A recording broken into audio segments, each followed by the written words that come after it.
Ya, persilahkan duduk kembali. Pagi ini kita akan belajar firman Tuhan dari kitab Efesus 1 ayat 3 sampai ayat yang ke-14.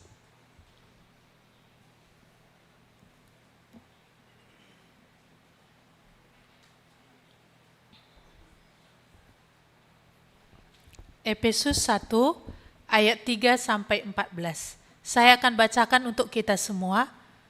Terpujilah Allah dan Bapa Tuhan kita Yesus Kristus, yang dalam Kristus telah mengaruniakan kepada kita segala berkat rohani di dalam sorga. Sebab di dalam Dia Allah telah memilih kita sebelum dunia dijadikan, supaya kita kudus dan tak bercacat di hadapan-Nya. Dalam kasih Ia telah menentukan kita dari semula oleh Yesus Kristus untuk menjadi anak-anak-Nya, sesuai dengan kerelaan kehendak-Nya, supaya terpujilah kasih karunia-Nya yang mulia, yang dikaruniakannya kepada kita di dalam Dia yang dikasihinya. Sebab di dalam Dia dan oleh darah-Nya kita beroleh penebusan, yaitu pengampunan dosa, menurut kekayaan kasih karunia-Nya, yang dilimpahkannya kepada kita dalam segala hikmat dan pengertian. Sebab Ia telah menyatakan rahasia kehendak-Nya kepada kita sesuai dengan rencana kerelaan-Nya, yaitu rencana kerelaan yang dari semula telah ditetapkan di dalam Kristus, sebagai persiapan kegenapan waktu untuk mempersatukan di dalam Kristus sebagai kepala segala sesuatu, baik yang di surga maupun yang di bumi. Aku katakan di dalam Kristus, karena di dalam Dialah kamu mendapat bagian yang dijanjikan. Kami yang dari semula ditentukan untuk menerima bagian itu sesuai dengan maksud Allah, yang di dalam segala sesuatu bekerja menurut keputusan kehendak-Nya, supaya kami yang sebelumnya telah menaruh harapan pada Kristus boleh menjadi puji-pujian bagi kemuliaan-Nya. Di dalam Dia kamu juga, karena kamu telah mendengar firman kebenaran, yaitu Injil keselamatanmu, di dalam Dia kamu juga, ketika kamu percaya, dimeteraikan dengan Roh Kudus yang dijanjikannya itu. Dan Roh Kudus itu adalah jaminan bagian kita sampai kita memperoleh seluruhnya, yaitu penebusan yang menjadikan kita milik Allah untuk memuji kemuliaan-Nya. Tema kita di sini, telah diberikan segala berkat rohani. Di dalam Kristus telah diberikan segala berkat rohani. Iya. Kota Efesus adalah salah satu dari 4 kota yang terbesar di seluruh wilayah yang dikuasai oleh Roma, yang waktu itu ada dalam kejayaan, ada dalam kemakmuran. Efesus ini juga adalah termasuk kota perdagangan. Ya, untuk bisa masuk ke wilayah Asia kecil dan juga masuk ke wilayah daerah Eropa. Jadi bisa kita bayangkan bagaimana pergerakan perekonomian di wilayah ini tentu sangat maju. Kalau uang di situ banyak, tentu banyak ditawarkan kesenangan. Tentu banyak ditawarkan kenikmatan. Dan Efesus ini juga adalah kota di mana patung Dewa Artemis terbesar. Penyembahan atau pusat penyembahan Dewi Artemis ada di situ. Dewi Artemis adalah dewi kesuburan. Ya. Kalau dewi kesuburan ini sering dikaitkan kepada dihalalkan ataupun disediakan memang pelacur bakti, dan itu dipandang sebagai bentuk untuk dalam ritual penyembahan. Iya. Bisa kita bayangkan bagaimana keadaan kota ini suramnya.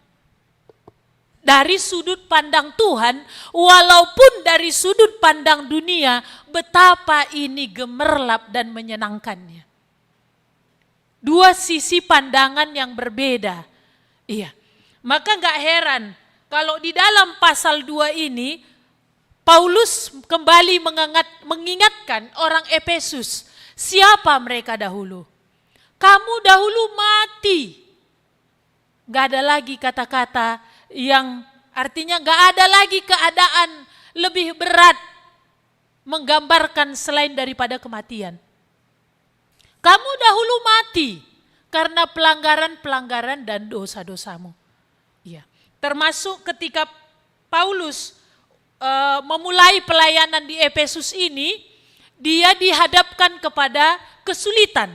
Waktu dia mau pergi ke daerah Efesus ini, kemungkinan dia jalan melalui daerah hutan seperti itu, walaupun sebenarnya perjalanan ke daerah Efesus ini dan sekitarnya itu sudah cukup baik. Tetapi mungkin tidak, artinya kendaraan tidak begitu banyak ya. Mungkin perjalanan yang Paulus lakukan ada jalan kaki. Dan dia waktu itu terancam mati karena mau diterkam oleh binatang buas. Jadi betapa banyak sebenarnya kesulitan yang Paulus alami waktu dia memberitakan Injil itu ke Efesus. Salah satu waktu itu ketika Injil sudah menyebar lewat kuliah yang diberikan oleh Paulus selama 2 tahun waktu itu di Efesus, terjadi huru-hara yang dilakukan oleh Demetrius, yaitu orang yang memimpin dalam pembuatan kuil-kuil dan pembuatan patung-patung dewa Artemis ini. Dia menghasut seluruh kota. Dia katakan bahwa dalam seluruh peradaban dewi kita ini diagungkan, ini terkenal dan mereka meyakini. Dan itulah isu yang berkembang, bahwa patung yang ada itu datangnya dari surga. Ya walaupun dalam kenyataannya mereka buat dengan tangan sendiri ya, tetapi ini mereka terima juga isu yang sedemikian. Iya. Kalau kita pikir-pikir, mereka orang-orang yang cerdas, orang-orang yang pintar, dibuat dengan tangan sendiri. Tetapi mereka berkata ini turun dari surga dan mereka semua juga mengakui demikian. Kalau kita pikir-pikir kemana akal pikirannya ya. Tetapi itulah fakta yang ada. Maka gak heran seperti kita lihat tadi tantangan Paulus untuk memberitakan Injil ke daerah Efesus ini bukan sedikit. Ini cukup besar dan membawa dia kepada ancaman maut. Kita ingat ya, waktu Yesus pergi ke daerah Gerasa. Dalam perjalanan Yesus bersama dengan murid-murid hampir tenggelam. Perjalanan mereka diancam oleh kematian. Oleh karena apa? Ya sebagian mengatakan, penafsir mengatakan ya, bahwa oleh karena kegelapan yang menguasai daerah Gerasa itu yang tidak senang. Tetapi apa yang bisa melawan Tuhan Yesus? Tidak ada satu kuasa pun bisa melawan Kristus.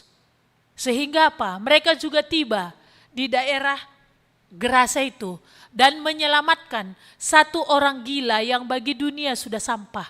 Tetapi ternyata lewat satu pribadi yang mengalami kebebasan inilah membawa pengaruh bagi 10 kota di daerah Dekapolis. Iya.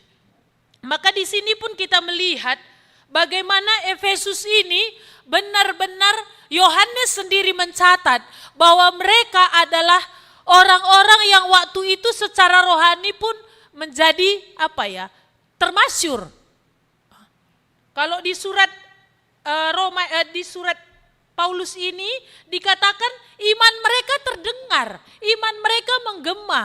Yohanes pun mencatat bahwa iman mula-mula mereka itu benar-benar sangat besar pengaruhnya.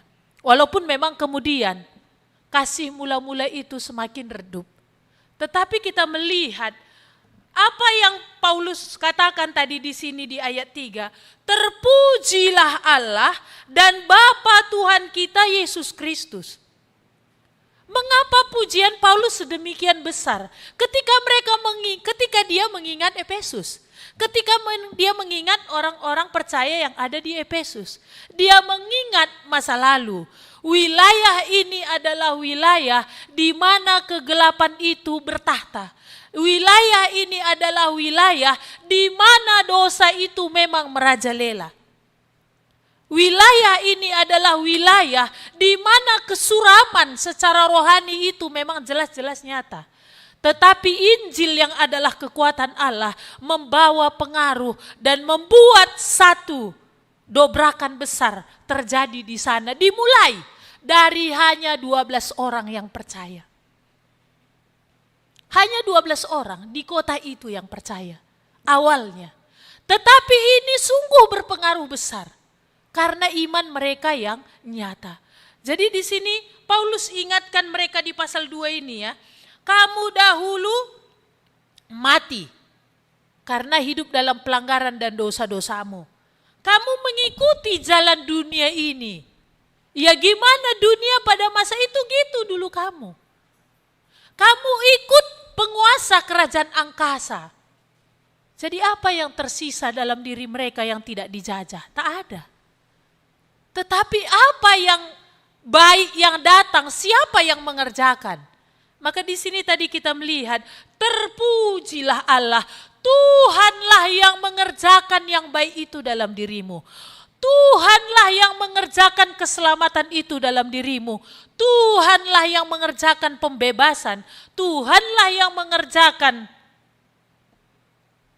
kehidupan yang baru itu di dalam dirimu. Paulus kembali mengingatkan itu. Sehingga orang-orang Efesus ini akan terus diingatkan apa yang sudah Tuhan kerjakan dalam hidup mereka. Mengeluarkan dari kuasa kegelapan dan membuat mereka dipisahkan dari kehidupan dunia pada waktu itu yang sungguh-sungguh jahat dan cemar.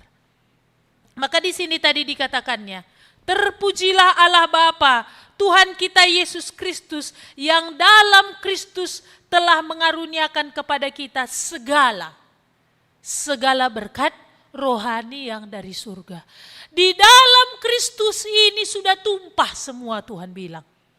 Di dalam Kristus ini tidak ada lagi yang Tuhan sisakan. Berkat rohani itu untuk kamu. Iya. Di dalam Kristus ini juga kamu telah dipilih. Iya. Karena Kristuslah. Oleh karena pengorbanan Kristuslah, atas apa yang Kristus kerjakanlah, kita mendapat berkat rohani, segala berkat rohani yang dari surga. Tanpa ada yang Tuhan tahan lagi. Jadi kalau kita lihat ya, betapa kaya dan mulianya sebenarnya apa yang sudah Tuhan anugerahkan dalam diri orang-orang percaya pada waktu itu adalah orang Efesus. Pada masa kini adalah orang-orang percaya yang ada. Betapa kaya dan mulianya. Kenapa? Kamu sudah dipilih. Siapa kita yang dipilih? Dari mana latar belakang kita yang dipilih? Kok bisa kita percaya kepada Kristus yang mati untuk dosa kita? Hari ini kita melihat betapa banyak pengajaran-pengajaran yang ada yang mengakui keselamatan tidak hanya satu-satunya di dalam Kristus. Keselamatan juga ada di dalam tempat yang lain. Kalau memang keselamatan bukan Yesus satu-satunya, mengapa Bapa sampai membiarkan dia mati mengenaskan di kayu salib? Kalau keselamatan ada cara yang lain. Kalau keselamatan ada jalan yang lain. Mengapa Yesus harus menerima kematian yang begitu bengis di atas kayu salib? Karena memang tidak ada jalan lain. Karena memang tidak ada cara yang lain. Satu-satunya kita bisa diselamatkan hanyalah karena pengorbanan Kristus di kayu salib. Dan Bapa serahkan itu semua. Kalau kitab Roma katakan, kalau anaknya pun dia tidak sayangkan, apakah dia akan menahan yang baik untuk kita? Maka di sini dikatakan, di dalam Kristus kamu telah dipilih. Untuk apa? Supaya kamu kudus dan tak bercacat di hadapannya. Inilah tujuan penyelamatan Tuhan. Inilah tujuan pemilihan Tuhan. Supaya kamu kudus dan tak bercacat di hadapannya. Secara status, tiap-tiap orang yang sudah percaya kepada Kristus, karena kematian Kristus di kayu salib, dia dipandang sebagai orang kudus di hadapan Allah. Tapi secara fakta ini juga masih di dalam proses yang Tuhan akan terus kerjakan dalam diri orang percaya. Kamu telah dipilih supaya kamu kudus dan tak bercacat di hadapannya. Di dalam Kristus kita juga dikatakan adalah sebagai anak-anak Allah. Ya tentu orang tua yang ada di sini yang sudah punya anak gitu ya. Kalau udah pernikahan 1 tahun, belum dikaruniai anak ada sampai 5 tahun. Walaupun dulu mungkin awal pernikahan tidak ada tujuannya adalah utama itu supaya ada anak. Tapi karena kasih yang semakin melimpah antara suami dan istri, mereka mau curahkan itu. Kepada siapa? Kepada anak. Mereka mau tumpahkan kasih antara mereka berdua itu di dalam diri siapa? Di dalam diri anak.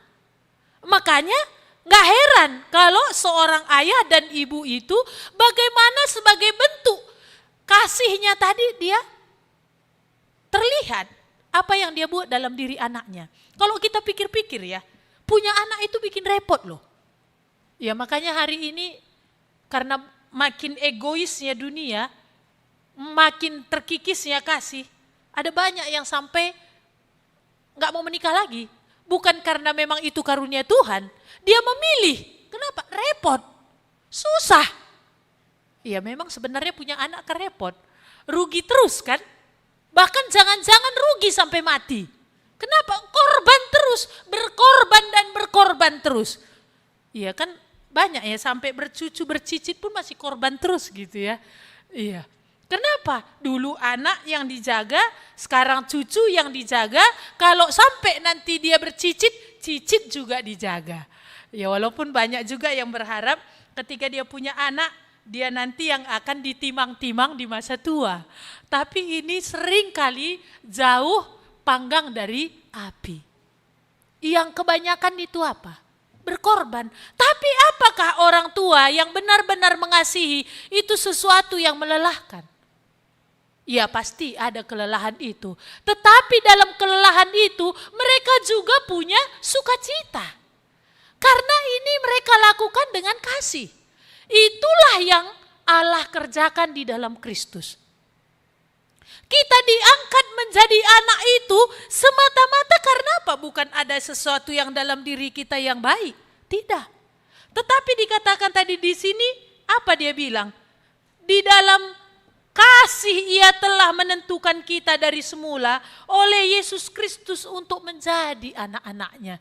Jadi kita menjadi anak-anak Allah oleh karena kematian Kristus itu semata-mata adalah limpahan kasih Allah. Kekayaan karunia Allah, kekayaan rahmat Allah. Menjadi anak Allah itu adalah apa? Itu sebagai limpahan kasih Allah. Maka wajar Yesus katakan ya, jangan takut untuk apa yang akan kamu butuhkan. Untuk apa yang akan kamu makan dan minum. Kenapa Yesus berkata begini? Kalau mati pun aku korbankan ketika kamu masih berdosa. Masakan untuk makan minummu aku akan tutup mata. Iya kemarin, Diana yang saya ceritakan kemarin kan sudah kembali kepada Bapa ya. Hari Selasa yang lalu. Sebulan yang lalu dia datang kepada Kristus dalam pertobatan. Sebelum-sebelumnya memang dia cukup jahat. Karena dia mengalami kepahitan memang dari orang tuanya. Orang tuanya punya mamak tiri, mengalami kekejaman. Dan ternyata dia juga tanpa dia sadari dia kejam kepada anaknya ini. Jadi Diana ini mengalami kepahitan dan dendam terhadap orang tuanya. Ketika dia dewasa dan dia sakit, mamanya merawat, di situ justru dia membalaskan rasa sakit hatinya kepada mamanya ini. Kadang dia bilang, tolol kau, gak tahu kau bahasa Indonesia, gak ngerti kau ke rumah sakit. Dia sering memaki-maki mamanya ini. Udah dia ditolong, dia lagi yang memaki-maki. Jadi waktu itu mamanya gak tahan lagi. Dan mereka berantem sampai mamanya ini memang dilemparnya sesuatu. Mamanya meninggalkan dia dalam keadaan sakit. Dan rumah di mana dia ditampung tidak akan menampung kalau tidak ada keluarga yang menjaga. Walaupun kebutuhannya dipenuhi, tapi kalau tidak ada keluarga yang menjaga, rumah tempat menampung ini akan mengusir dia. Jadi waktu itu ada teman lamanya yang udah kenal 6 tahun yang lalu. Teman lamanya ini kebetulan gak punya rumah. Artinya kehabisan uang, gak bisa ngekos lagi. Dia punya anak 1.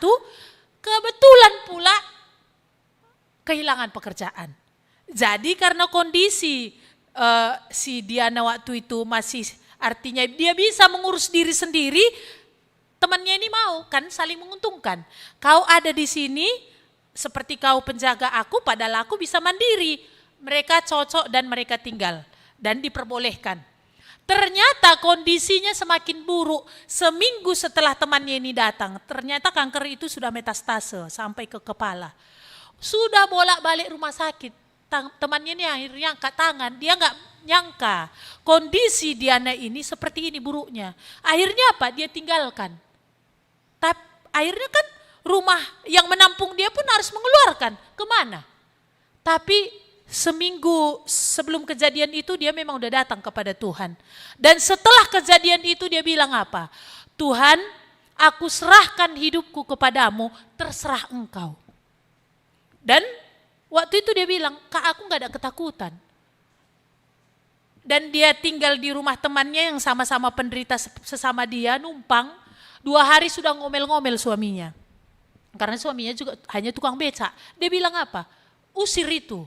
Kita pun susah, jangan biarkan dia di sini. Baru dia datang kemari, tolonglah aku. Saya lihat, itu adalah jalan-jalan yang Tuhan buat. Ketika dia datang kepada Tuhan, dia dijadikan anak, cara Tuhan memelihara dia di luar yang dibayangkan. Dia datang kemari dan dia ditolong oleh orang-orang percaya. Dan bisa dikatakan, dia bilang gini, setelah aku sebulan yang lalu datang kepada Tuhan, Kak, tidak henti-hentinya aku melihat yang baik itu justru datang kepadaku. Dia kemudian menelpon orang tuanya, dia minta maaf atas apa yang sudah dia buat selama ini kepada orang tuanya, dan dia juga mengampuni atas perlakuan orang tuanya di masa yang lalu. Tapi keadaannya makin drop, makin terus masuk rumah sakit. Yang kita lihat, harusnya dia kelas 3, tiap kali masuk rumah sakit selalu kelas 1. Tiap kali dia masuk rumah sakit kelas 3 terus penuh. Memang kebutuhannya ruangan itu hening. Dia kalau ribut, kepalanya ini kan sakit. Jadi kalau ribut dia gak tahan. Tuhan tahu kebutuhan itu. Dia berdoa nggak bisa lagi. Baca firman tidak mungkin. Karena situasi keadaannya itu yang demikian. Tetapi apa? Ketika penyerahannya itu, Tuhan kuserahkan hidupku kepadamu, terserah. Tuhan bekerja di luar yang dia pikirkan. Rumah sakit terus seperti ini tadi masuk ke kelas 1. Perawat dan dokter justru karena tahu gak ada keluarganya sama sekali. Semua baik-baik. Semua ramah sama dia. Kan pasien kanker itu kan ada jatah mereka untuk makan morfin itu. Kalau sudah dalam tingkat yang sangat parah. Ada yang lain kalau udah habis jatah gak dikasih morfin itu. Ya mereka menjerit-jerit. Tapi kepada Diana ini, itu dikasih lebih, artinya dari jatah karena memang dia menjerit. Terus dikasih, itu kan obat yang mahal. Tetapi itu diberikan supaya apa? Karena memang dokter bilang gak ada lagi jalan keluar untuk dirinya, ya paling apa? Meringankan rasa sakit saja. Kalau pengobatan sudah tidak ada. Jadi kita melihat kebaikan demi kebaikan. Karena dia sebagai anak Tuhan, Tuhan terus kerjakan. Maka ada salah satu orang percaya bilang gini, karena waktu itu setelah dia meninggal, kita telepon keluarganya dan jenazahnya dijemput, masih ada uangnya itu untuk bisa beli peti jenazah. Petinya dia. Dan yang paling mengherankan lagi, saat dia kan butuh baju. Kan kalau nggak harus pakai baju dulu baru bisa diformalin. Dan ada orang percaya memberikan baju beberapa setel. Kami gak menduga kalau ternyata kesukaan Diana ini warnanya hijau. Ada beberapa pasang setel baju waktu itu, tapi yang tergerak hati kami, kenakan dia baju setel yang warna hijau ini. Ketika adiknya datang, dia bilang gini, "Kak, kakak tahu warna kesukaan kakakku?" "Enggak." "Tapi kok bisa bajunya warna hijau?" "Ya itu tadi yang ada, itu kami taruh." "Kak, inilah warna kesukaan kakakku." Bukan saya bilang apa ya, artinya sampai sedemikian Tuhan perhatikan gitu. Itu yang saya lihat. Kami nggak tahu loh sama sekali. Tapi supaya Tuhan itu yang diceritakan lewat apa yang dialami dunia ini, supaya nama Tuhan itu yang dipermuliakan. Maka lewat baju tadi menjadi kesempatan untuk cerita sama saudaranya itu. Kami nggak tahu. Jadi kalau kita lihat tadi di sini, di dalam Kristus tadi kita menjadi anak di dalam kelimpahan kasih dan rahmat-Nya. Maka satu orang percaya waktu itu hadir di situ bilang gini, "Kak, itulah ya, kadang-kadang kita takut kali soal makan dan minum ini. Yang untuk Diana yang baru datang sama Tuhan aja, kayak gini Tuhan dandani dia. Seperti ini Tuhan berbuat baik sama dia. Lewat sana, lewat sini. Bahkan uangnya sisa 1 juta lebih. Dan saya belum tahu ini dikemanakan. Ya tentunya bukan orang sehat lah yang mendapatkan. Karena ini yang memberi dulu kan untuk orang sakit ya. Jadi ini pastinya untuk orang sakit juga lah yang akan mendapatkan. Tapi saya belum tahu. Tetapi kita melihat, ini Tuhan katakan. Mari kita melihat di dalam Ibrani. Ibrani 13 ayat 5. Sama-sama kita membaca. Dua ya. "Janganlah kamu menjadi hamba uang, dan cukupkanlah dirimu dengan apa yang ada padamu. Karena Allah telah berfirman, Aku sekali-kali tidak akan membiarkan engkau, dan aku sekali-kali tidak akan meninggalkan engkau." Sama-sama sekali lagi kita baca dua ya. "Janganlah engkau menjadi hamba uang, dan cukupkanlah dirimu dengan apa yang ada padamu.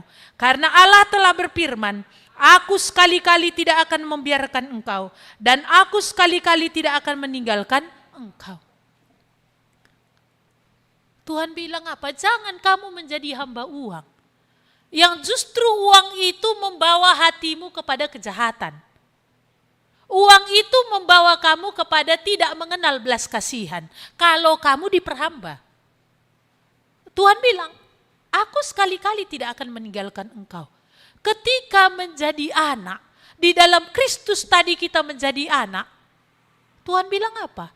"Aku sekali-kali tidak meninggalkan engkau." Hanya apa? Jangan kamu jadi hamba uang. Saya bersyukur untuk kebutuhan Diana ini tadi, bagaimana Tuhan mencukupkan lewat orang-orang yang saya tidak pernah pikirkan. Ada yang dari Jakarta loh. Sampai dia dapat gaji pertama karena dapat P3K. Dia bingung kasih uang ini kemana, coba cara Tuhan. Dan dia menghubungi saudaranya, dia bilang, "Aku mau kasih ini semua sama Tuhan, tapi aku gak tahu kemana dibuat. Setengah mau aku buat ke gerejaku, setengah lagi kemana Kak?" Kata coba. Sampai segitunya, saya sendiri yang makin terbangunnya. Iya ya, benar dulu Allah itu hidup. Yang dulu bukan hanya bekerja pada masa Nabi Elia. Yang burung gagak pun dia bisa pakai untuk memberi makan bagi Elia. Sampai sekarang cara Tuhan bermacam-macam untuk memelihara anak-anaknya. Hanya Tuhan katakan, kamu jangan hamba uang.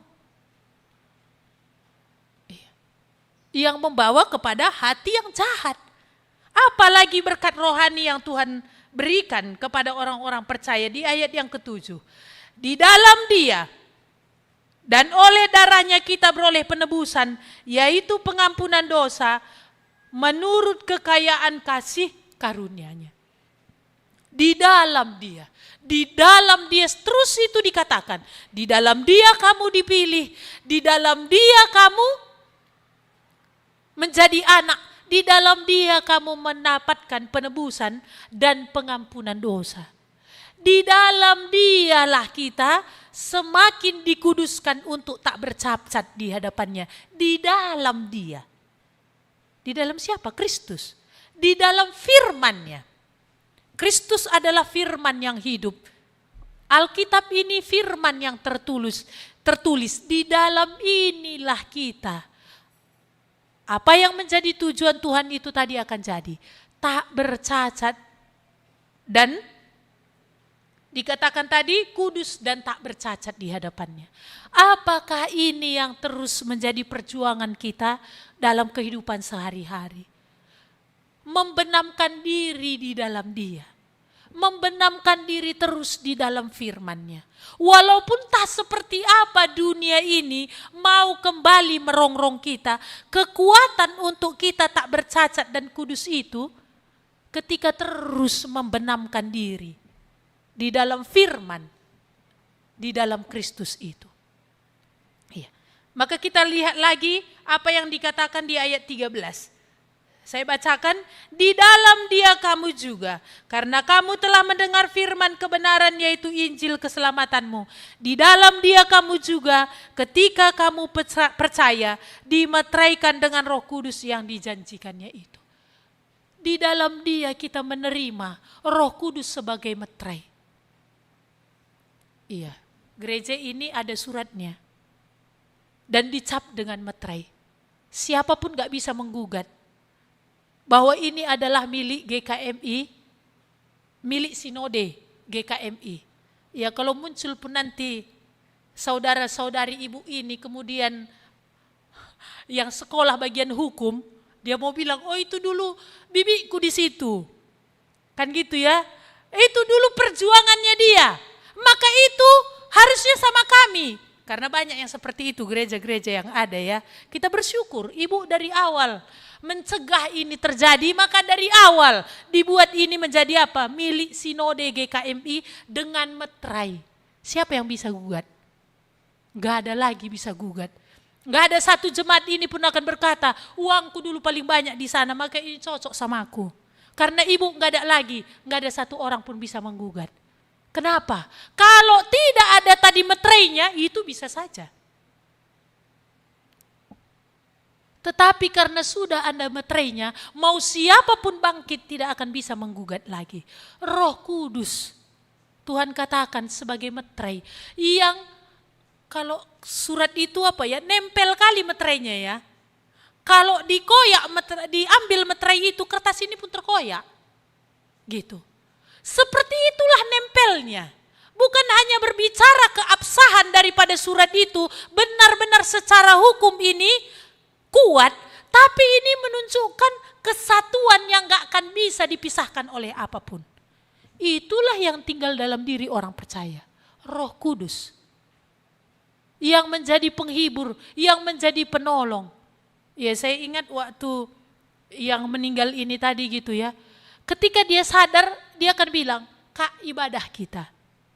Tapi kalau dia tidak sadar, memang rasa sakit itu membuat dia seperti kayak orang gila ya. Apapun dia bisa lemparkan. Karena di luar kesadarannya. Waktu saya tanya, kau tadi marah-marah ya, kau marahi semua kakak-kakakmu itu loh. Gak tahu aku Kak. Minta maaf kau sama dia, aku bilang. Iyalah, nanti kalau mereka datang aku minta maaf. Gak sempat minta maaf, udah pulang duluan. Ya, karena kan udah meninggal. Ya, jadi kita melihat tadi, kita dimeteraikan oleh Roh Kudus. Apapun tidak bisa menggugat. Maka Kristus katakan, siapa yang di dalam aku memberikan hidup yang kekal kepada mereka. Dan mereka pasti tidak akan binasa selama-lamanya. Aku dan Bapa adalah satu. Bapa besar dan siapapun gak bisa merebut mereka dari tangan Bapa. Bukankah ini semua berkat rohani yang Tuhan berikan, menunjukkan betapa kaya dan mulianya sebenarnya orang-orang percaya itu. Maka gak heran Paulus katakan, ada makanan dan pakaian cukuplah. Kenapa? Ya kalau tadi Pak Bangun bilang apa ya, kalau punya emas 0,5 kilo mau celana robek di bawah, sendal swallow, kayaknya nggak kurang percaya diri. Kenapa? Emas 0,5 kilo di kantongku, kau bisa berapalah itu? Setelanmu itu bisa saja Monza, 1. Kedua bisa kredit, 2. Itu bisa semua ini. Tapi kalau aku walaupun compang-camping, setelan seperti ini apa adanya, jelas apa yang kutenteng ini. Karena harga yang kubawa ini. Bukankah harusnya ini ada dalam diri orang-orang percaya? Inilah kemegahan kita. sebagai milik kepunyaan Allah. Karena ini kemegahan kita, yang kita kejar itu apa? Hidup dalam ketaatan. Berjuang bagaimana untuk hidup tak bercacat dan kudus di hadapannya. Satu-satunya untuk mendapatkan itu, apa tadi Tuhan katakan? Di dalam Dia. Di dalam Kristus, di dalam firman-Nya tadi, kita akan dibawa kepada pengudusan untuk tak bercacat di hadapannya. Iya, bagaimana kita dengan yang mengaku aku percaya, aku milik Tuhan? Ataukah masih sampai sekarang ukuran harga diri kita letaknya kepada pernak-pernik yang ada ini? Apakah ini menjadi ukuran percaya diri kita? Ataukah karena Kristus yang sudah menjadikan kita anak itu? Apa karena pengorbanan Kristus itulah yang menjadikan kita sebagai milik kepunyaan Allah? Iya. Saya tidak tahu ya. Saya lama juga dulu. Ketika pun sudah ditebus, letak nilai hidup saya adalah apa? Pada penilaian orang. Apa kata orang? Dan itu membuat capek. Bukan apa kata Tuhan.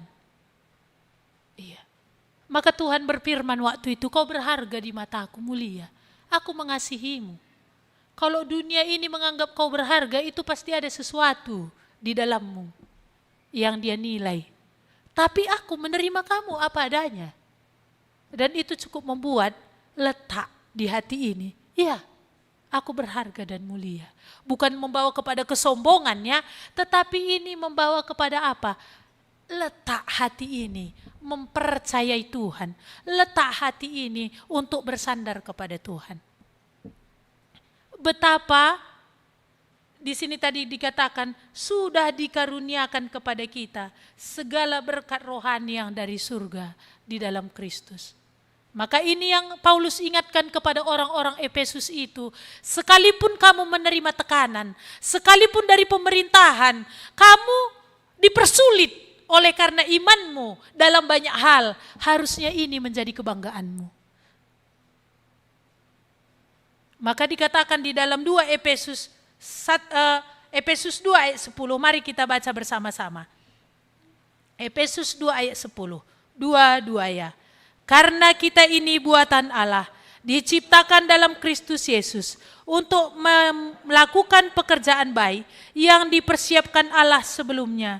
Ia mau supaya kita hidup di dalamnya. Karena kita ini buatan Allah, diciptakan dalam Kristus Yesus untuk melakukan pekerjaan baik. Jadi orang-orang yang percaya kepada Kristus itu seperti diciptakan kembali. Diciptakan kembali oleh Allah untuk tujuan apa? Melakukan pekerjaan baik. Yang Tuhan rencanakan sebenarnya sebelumnya. Sebelum dunia ini ada. Ketika Dia menciptakan kita manusia, rencananya adalah apa? Melakukan pekerjaan baik. Apa itu pekerjaan baik? Di dalam Yohanes itu katakan apa? Percayalah kepada Dia. Percayalah kepada Dia. Kemana kita bersandar hari ini? Apa yang kita percayai? Apa yang menjadi perjuangan kita hari ini? Apakah uang itu, pekerjaan itu? Ataukah harta warisan itu? Yang sudah mulai dilirik-lirik gitu ya, karena udah tua bapak gitu ya kan. Udah mulai dilirik-lirik, ini nanti jatuhnya sama siapa ini? Wah, ini gawat ya. Tetapi Tuhan katakan tadi, di dalam Kristuslah kita kaya. Iya. Apakah ini yang terus kita membenamkan diri ya? Apakah di dalam Kristus ini terus kita berjuang untuk mendengarkan apa yang Dia katakan? Atau kita bersandar kepada pekerjaan kita? Atau kita bersandar kepada anak kita? Ataukah memang kita bersandar kepada apa yang Tuhan katakan? Yang meninggal tadi masih sebulan pun dia datang kepada Tuhan. Dalam tengah tekanan yang ada, gak ada keluarga sama sekali. Dia bilang, aku serahkan hidupku kepadamu Tuhan, terserah engkau. Dan dia bilang waktu itu, aku tenang Kak, padahal aku gak tahu nanti kemana ini. Tapi tolonglah aku. Ya kok bisa orang percaya tergerak? Bukankah itu karya Tuhan bagi dia? Kenapa perawat dan dokter semua ramah? Itu bukankah karya Tuhan bagi dia? Sampai Tuhan dandani hingga hari kematiannya. Iya. Kemana kita meletakkan percaya kita?